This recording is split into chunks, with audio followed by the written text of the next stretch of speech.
আসসালামু আলাইকুম ওয়া রাহমাতুল্লাহি ওয়া বারাকাতুহু। আলহামদুলিল্লাহি রাব্বিল আলামিন। আসসালাতু ওয়াসসালামু আলা আশরাফিল আমবিয়াই ওয়াল মুরসালিন ওয়া আলা আলিহি ওয়া সাহবিহি আজমাইন।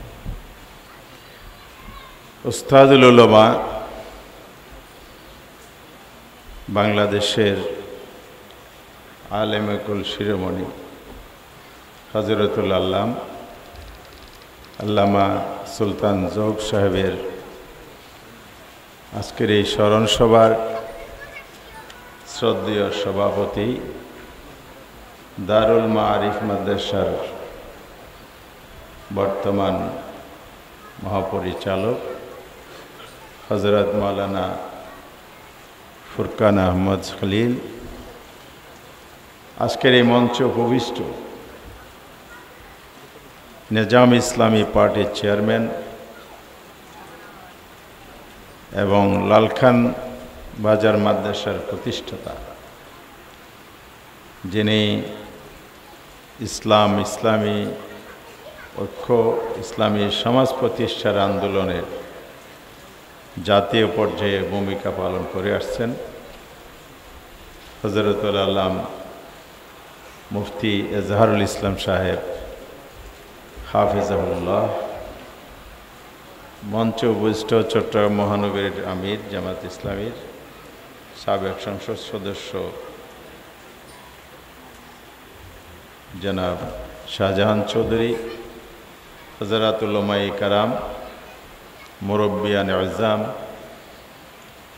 এবং বিভিন্ন মাদ্রাসার তলবাগান,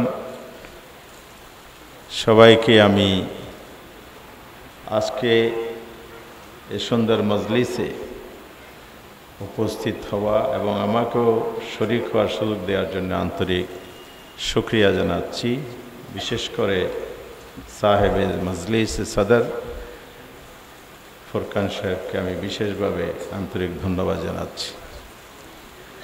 গতকাল উনি আমাকে যখন জানালেন, গতকাল বা পরশু, আমার একজ্যাক্ট মনে নেই, পরশু হবে, তা আমি কথা দিয়েছিলাম আসবো। আমির জামাত পাশে ছিলেন, উনি বলে আপনি যান, আমার একটা সালাম পৌঁছিয়ে দিয়েন, আপনার সালামটা জবাব দিবেন ডাক্তার শফিকুর রহমানের পক্ষ থেকে। সালাম, আসসালামু আলাইকুম ওয়া রাহমাতুল্লাহ। আজকে কথা বলার সময় এবং পরিবেশ আমাদের অনুকূলে নয়। যাকে নিয়ে আয়োজন, তিনি বাংলাদেশের কওমি অঙ্গনের সম্পদ নন, তিনি গোটা জাতি, গোটা বাংলাদেশেরই সম্পদ। তিনি মুসলিম উম্মার সম্পদ। আল্লাহ তাআলা এত প্রতিভা, তার হায়াতে জিন্দেগির এত বেশি অবদান জাতীয় আন্তর্জাতিক পর্যায়ে, এই সংক্ষিপ্ত পরিসরে এটা আলোচনা করা সম্ভব নয়। আমি কওমি মাদ্রাসার 3টি মাদ্রাসাতে আমি পড়াশোনা করেছি। প্রথমে আমাদের কুতুবদিয়ার রহমানিয়া মাদ্রাসা, পরে ডিঙ্গাভাঙ্গা, এরপরে মাতারবাড়ি আজিজুল উলুম। এই সময়কালে চট্টগ্রামের অধিকাংশ বড় বড় মাদ্রাসাগুলোর সভা, উলামায়ে কেরামের সোহবতের জন্য আমার যাওয়া আসা ছিল।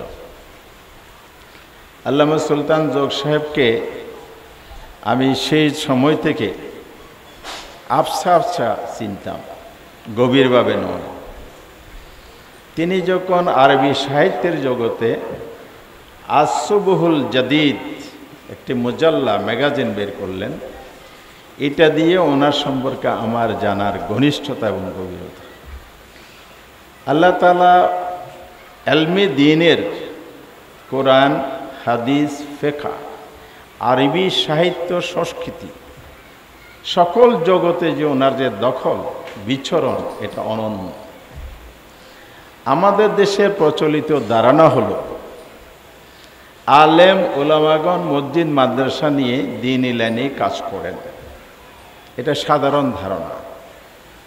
আলহামদুলিল্লাহ, উলামায়ে কেরামদের মধ্যে একটি অংশ, উল্লেখযোগ্য অংশ, যারা এই ধ্যান ধারণাকে ভেঙে দিয়ে দেশ এবং জাতি গঠন, বিশ্বব্যাপী উম্মার খেদমত, উম্মার মুক্তি আন্দোলনে ভূমিকা রেখেছেন, তার অনন্য ব্যক্তিত্ব হচ্ছে আল্লামা সুলতান জোগ রহমতুল্লাহ। তিনি জাতীয় পর্যায়ে, আমি তার শিক্ষকতার 60টি বছর কেটেছে এবং শিক্ষকতা অবস্থায় তিনি বিদায় নিয়েছেন। সেদিকে বলতে গেলে অনেক বড় আলোচনা। তিনি জাতি এবং উম্মার যে অবদানটা রেখে গেছেন, আমাদের মুফতি আজহার সাহেব বলেছেন, শাহজাহান চৌধুরী ইসলামী ঐক্যের জন্য ওনার যে ভূমিকা অনন্য ছিল। উনি নিজের বাসভবনেও ওলামাদের বৈঠক করে ইসলামী ঐক্যের ডাক দিয়েছিলেন। আবার মোহাম্মদপুরের ওই যে শাইখুল হাদিসের মাদ্রাসায় শীর্ষস্থানীয় সকল ওলামা কেরাম নিয়েই সে ঐক্য প্রতিষ্ঠার জন্য উনি উদ্যোগ নিয়েছিলেন এবং ওনার উদ্যোগের কারণেই বাংলাদেশের সর্বোচ্চ ওলামা পরিষদ গঠিত হয়েছিল। বিগত জালিম সরকার এটাকে অগ্রসর হতে দেয়নি। কাদিয়ানীদের বিরুদ্ধে আন্দোলন, খতমে নবুয়্বতের উনি প্রতিষ্ঠাতা সাধারণ সম্পাদক, সেক্রেটারি।